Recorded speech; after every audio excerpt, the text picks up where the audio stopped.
आपके वालिदैन को ना सब पता है, क्या सही है क्या गलत है, लेकिन वो सीधी राह पे आना ही नहीं चाहते। पत्थर फेंकने से अगर खिड़की का कांच टूट जाता तो मैं नहीं पता मेरा बाप कितना जालिम किस्म का एक्टर है। अल्लाह हमें एक और नेमत से नवाज रहा है। लेकिन मैं खुश नहीं हूँ।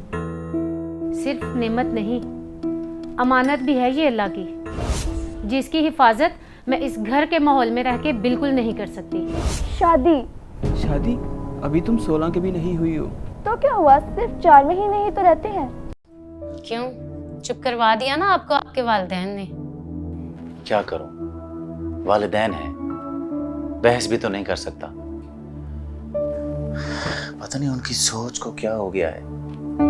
ये सब इस फासिद मीडिया का किया धरा है, जिसके सामने वो सारा सारा दिन बैठे रहते हैं। कभी सोचा है क्या गुजरती है मुझ पे अपने बच्चों का हाल यूं बिगड़ता देखकर? मर जाने को दिल करता है मेरा उस वक्त। तुम सही कह रही हो, लेकिन क्या करूं मैं?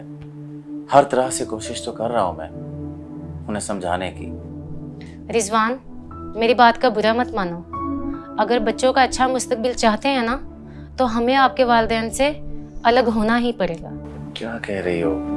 अब इस उम्र में वालिदैन को अकेला छोड़ दूं? अब तुम कहोगी कि बुरहान है ना, वो तुम्हें पहले ही बता चुका हूं कि कितना लापरवाह है वो। तो क्या करोगे फिर अपने बच्चों के लिए? जिस तरह वालिदैन का ख्याल रखना शरई फरीजा है ना आपका, उसी तरह बच्चों की अच्छी तरबियत करना भी ना शरई फरीजा है, और ये अल्लाह के साथ अहद भी है। नहीं, अभी और कोशिश करूंगा, शायद बेदार हो जाए। सोने वालों को तो जगाया जा सकता है, लेकिन जो जान के सोए हों उन्हें कैसे बेदार किया जाए? आपके वालिदैन को ना सब पता है, क्या सही है क्या गलत है, लेकिन वो सीधी राह पे आना ही नहीं चाहते। वाह, एक तरफ उन्हें मीडिया तबाह कर रहा है और दूसरी तरफ लगता है कि तुम मीडिया से बहुत कुछ सीख रही हो। जी, वो भी ड्रामा फिल्में देखते हैं और मैं भी। अच्छा। लेकिन बागबान चैनल के ड्रामे, जिससे मेरे अंदर एक शौर पैदा हो गया है, क्या सही है क्या गलत है। मुझे जिंदगी की हकीकत समझ आ गई है। वो सब बातें जो किसी मौलाना के दर्स में सुनने के लिए भी आमादा नहीं थी मैं। और देखें, वही सब बातें हुरा टीवी के इन ड्रामाज और फिल्म्स के जरिए कितनी आसानी से मुझे समझ आ गई हैं। चलें, मीडिया का कोई तो फायदा हो रहा है, लेकिन मैंने अभी भी हिम्मत नहीं हारी।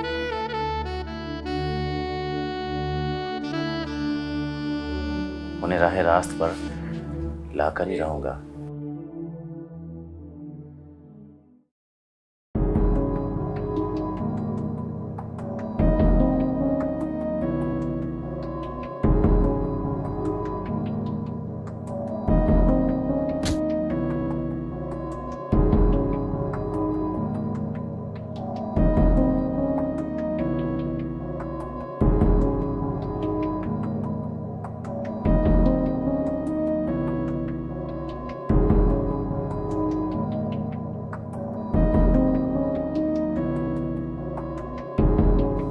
मैं नीचे से होकर आता हूँ।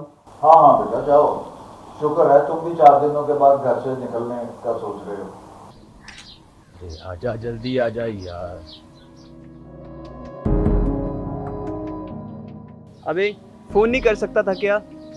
पत्थर फेंकने से अगर खिड़की का कांच टूट जाता तो मैं नहीं पता मेरा बाप कितना जालिम किस्म का एक्टर है।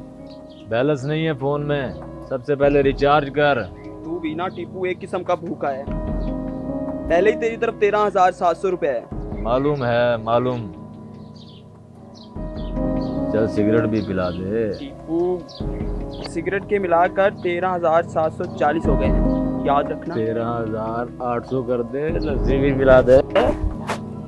तू भी ये पकड़ सिगरेट।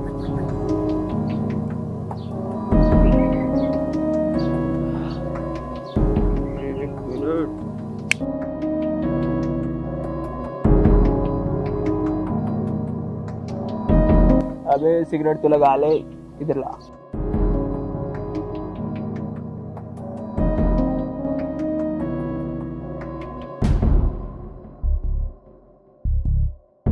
देख यार, मैंने फैसला कर लिया है। डिग्री तो मैं को एजुकेशन से ही करूँगा। रिजवान भाई चाहे मुझे जितना मर्जी रोकने की कोशिश कर ले। फिर तो तू कॉलेज को भी बंक नहीं करेगा, ऑनलाइन चैटिंग भी नहीं करेगा। इतने सारे शिकार तुझे एक ही जगह जो मिल जाएंगे।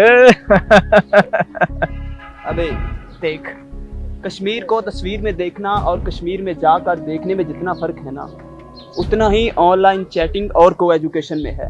ऑनलाइन चैटिंग में क्या है, बस फजूल किस्म की बकवास, और को एजुकेशन में चारों तरफ लड़कियां ही लड़कियां, आगे लड़कियां, पीछे लड़कियां, सिर्फ लड़कियां ही लड़कियां। असल मजा तो लड़कियों के साथ कॉलेज में एक ही क्लास, कैंटीन, बाहर बेंच और चल टीपू चाय पीते हैं। चल।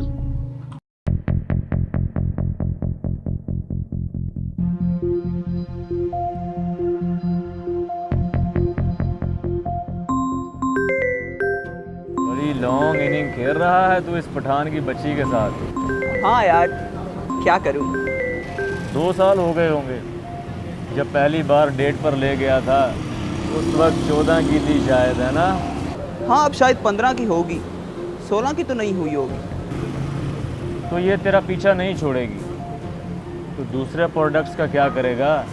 और जो प्रोडक्ट्स नए आने वाले हैं कॉलेज में। अबे देख यार, साइड तो इसी पर रहना है।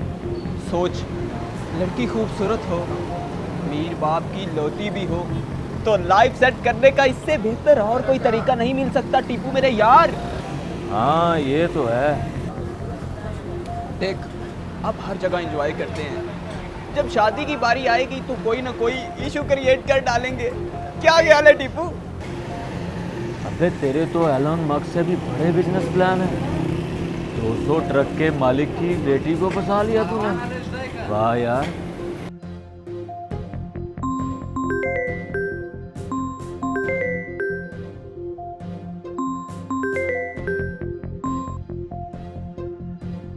हेलो, तुमसे मिलना है। क्या हुआ, सब खैर तो है? मिलकर बताती हूँ, फोन पर नहीं। अच्छा तुम ऐसे करो, वो गुलबर्ग वाले रोमियो जूलियट कैफे में आ जाओ। नहीं, मैं लोकेशन भेजती हूँ, मुझे वहाँ से पिक करो। ठीक है, मैं अभी आता हूँ। जल्दी। अल्लाह हाफिज। अरे सब ठीक तो है ना? यार, अब गर्लफ्रेंड बनाई है, थोड़ी बहुत तो टेंशन उठानी पड़ेगी।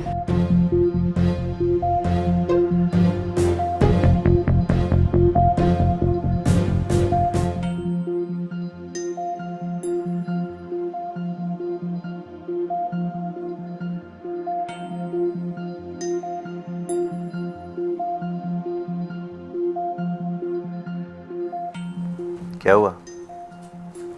ये क्या है? मेडिकल रिपोर्ट है, डॉक्टर के पास गई थी मैं आज। सब ठीक तो है? तुम काफी परेशान लग रही हो। आप खुद देख लें।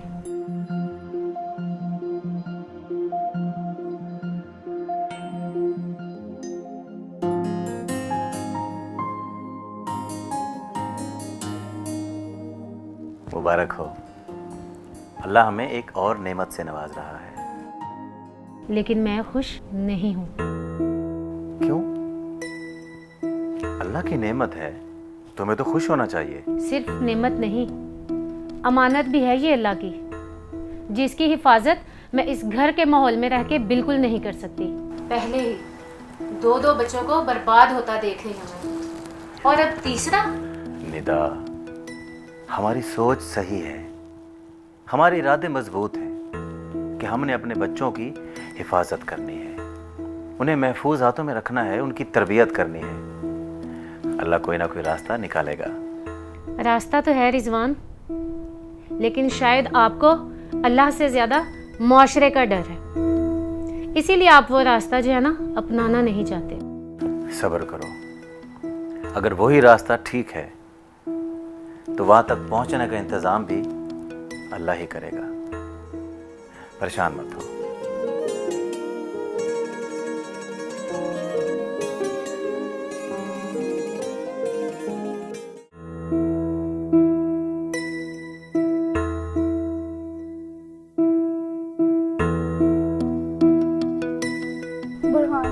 मुझे बहुत डर लग रहा है।